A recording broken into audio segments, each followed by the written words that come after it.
გამარჯობა გოგოებო, მოგესალმებით ყველას. აი ასეთი ფრჩხილები გვაქვს დღევანდელ ვიდეოში. ეს არის 3 კვირის გელი, რომელიც იდეალურად გამოიყურება ისევ. სტიკერები თავის ადგილზეა, ყველაფერი თავის ადგილზეა, არც კუთხეებია მოტეხილი და არც გელია აწეული. მოკლედ ყველაფერმა იდეალურად გაუძლო ამ ადამიანს.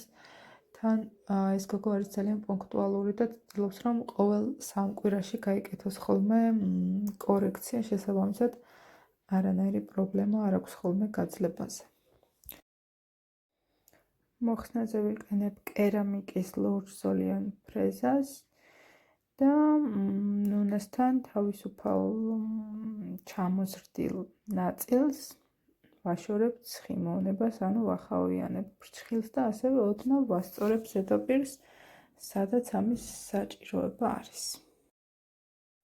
შეიძლება აჩქარებულ კადრში არ ჩანდეს, მაგრამ კლიპს ვიყენებ ძალიან ჰაეროვნად და მსუბუქად, ანუ ზედმეტად არ ვაწვევი, რომ არ დავაზიანო და არ გადავქლიბოთ ფრჩხილის ფირფიტა. ეს ინფორმაცია მაინც დამწყები სპეციალისტებისთვის ყოველ შემთხვევისთვის აღვნიშნე.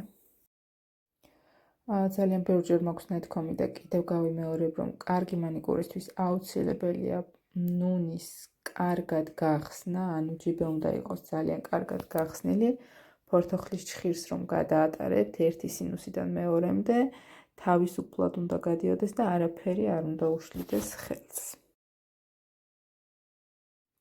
ამჯერად ვიყენებ წითელზოლიან ფრეზას, რადგან ნუნა არის საკმაოდ თხელი, ამასთანავე არც ისე უხეში და ასეთი ნუნის დროს სრულიად საკმარისია წითელზოლიანი ფრეზის გამოყენება.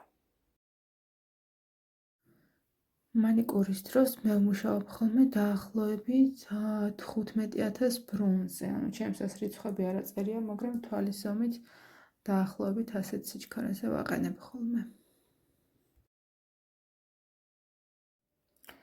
თქვენ რომელი ტექნიკით გიყვართ მუშაობა დამწერეთ აბა კომენტარებში.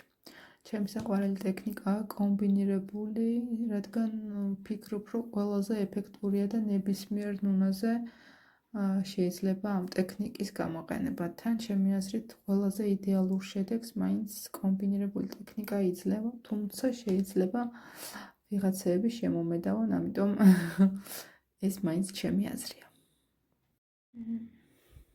მტვრის გასაწმენდად ვიყენებ სპირტში დასოლებულ უბუსუსო ბამბას.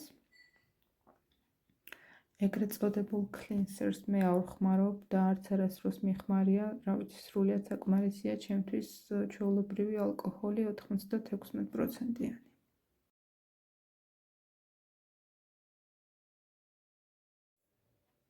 ეს არის უმჟავო პრაიმერი, რომელსაც საკუთარ ხელზე არ ვხმარობ, მაგრამ კლიენტებთან ძირითად შემთხვევებში ვხმარობ ხოლმე. გადავდივარ ბაზის წასმაზე, რომელსაც მე ვუსმევ ხოლმე ერთდროულად 5-ვე თითზე და ვაშრობ ერთიანად. ახლა კი დროა რომ ცოტათი აღვედგინოთ გვერდითა პარალელები, იგივე გელით, რომლითაც უნდა გავაკეთო შემდეგ ზედაპირის გასწორება და ეს იქნება ჰოლი მოლის რძისფერი გელი. აღდგენისას პარალელურად ვაფიქსირებ ხოლმე პატარა სანათით დრო, რომ არ დავკარგო და შემდეგ გადავდივარ უკვე ერთიანად ზედაპირის გასწორებაზე. პირველ რიგში ვქმნი ეგრეთ წოდებულ სველ იატაკს, ანუ მთელ ზედაპირზე ვუსვამ თხელფენა გელს და შემდეგ უკვე ერთი ბურთულის საშუალებით, პატარა ბურთულის ძალიან დიდ მასალას არ ვადებ და არც არის საჭირო, ვასწორებ უკვე ზედაპირს. ეს არის ჰოლი მოლის რძისფერი გელი. აი ასე ნელ-ნელა ვიწყებ ზემოდან ჩამოვდივარ ქვემოთ და შემდეგ უკვე პატარა წვრილი ფუნჯით ვასწორებ ზედაპირს, რაც არის აუცილებელი, ანუ გვერდებამდე უნდა მივიყვანოთ მასალა, მთლიანი ზედაპირი უნდა დაფაროს და შემდეგ უკვე უნდა გავასწოროთ სინათლის მიხედვით და არა მარტო მთლად სინათლის მიხედვითაც არა, ანუ ამ შემთხვევაში არქიტექტურას აქვს დიდი მნიშვნელობა, უნდა იყოს სწორი არქიტექტურა. ეგრეთ წოდებული მხოლოდ ბლიკების განსაზღვრა უკვე ჩაბარდა წარსულს.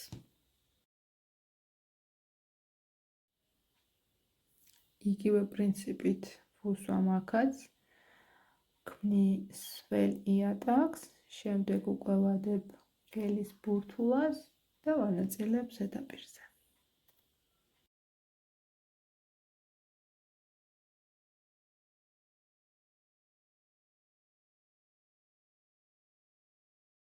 თუ ხედავთ, რომ მასალა ცოტა ზედმეტი მოგივიდათ, ჯობია რომ აქვე მოაკლოთ, სანამ გააშრობთ, ვიდრე შემდეგ დაგჭირდეთ გადაკლიპვა, ანუ უფრო ნაკლებ დროს დახარჯავთ, რა თქმა უნდა.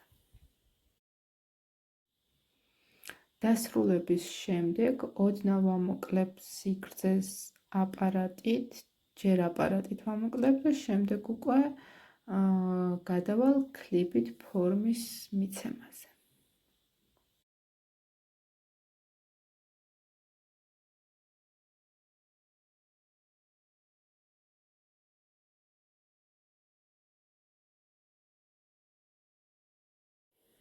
ფორმის მიცემის შემდეგ, აი ესე გამოიყურება ჩვენი კვადრატები. გაგოებელთ, თუ არ დაგეზარებათ, ძალიან გთხოვთ, რომ კომენტარებში დამიტოვოთ თქვენი აზრი, თუნდაც ერთი გული.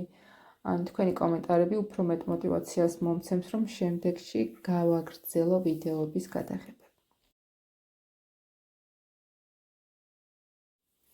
უნდა გავაკეთოთ ქრომის დიზაინი, შესაბამისად ჯერ ვაკეთებ ტოპს, მე ასე ვაკეთებ ხოლმე ქრომს, გავაშრობ ბოლომდე, შემდეგ გავწმინდავ და შემდეგ ვუსვამ ქრომის ფხვნილს, თუმცა ამ თემაზე მინდა რომ ერთი ექსპერიმენტი ჩავატარო, რადგან Facebook-ზე სხვადასხვა ვერსიები დამიწერეთ თქვენ კომენტარებში, ვინ როგორ აკეთებდა, რომ ვიკითხე და ამიტომ მინდა რომ ექსპერიმენტიც ჩავატარო და გადავიღო ამაზე ვიდეო. და ვნახოთ რომელი ვარიანტით უკეთესი გამოვა ქრომის ეფექტი.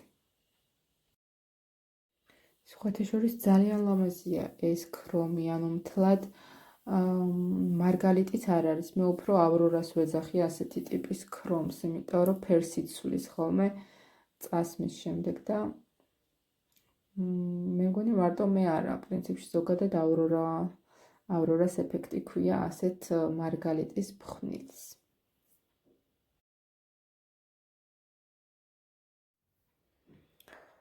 ვაშორებ ზედმეტ ნაწილაკებს, სანამ შემდეგ ეტაპზე გადავალ და შემდეგი ეტაპი არის აი ასეთი თეთრი წერტილების დასმა. ჩემო კლიენტმა მითხრა, რომ ამ ბოლო დროს ინსტაგრამზე სულ ასეთი კოპლებიანი დიზაინები მივარდებაო და მგონი მოდაშიაო. ხო და მოკლედ ყველა თითზე გავაკეთეთ აი ესეთი პატარა თეთრი კოპლები და საბოლოოდ დავასრულეთ კიდევ ერთი ფენა ტოპით. მეგობრებო, გთხოვთ არ დაგავიწყდეთ ვიდეოს დალაიქება, რადგან ეს ერთგვარი კომუნიკაციაა ჩემსა და თქვენს შორის. ასე რომ არხის გამოიწერეთ, ვისაც ჯერ არ გაქვთ გამოწერილი, იმიტომ რომ წინ ძალიან ბევრი საინტერესო ვიდეო გელოდებათ. დროებით დაგემშვიდობებით, შევხვდებით შემდეგ ვიდეოში.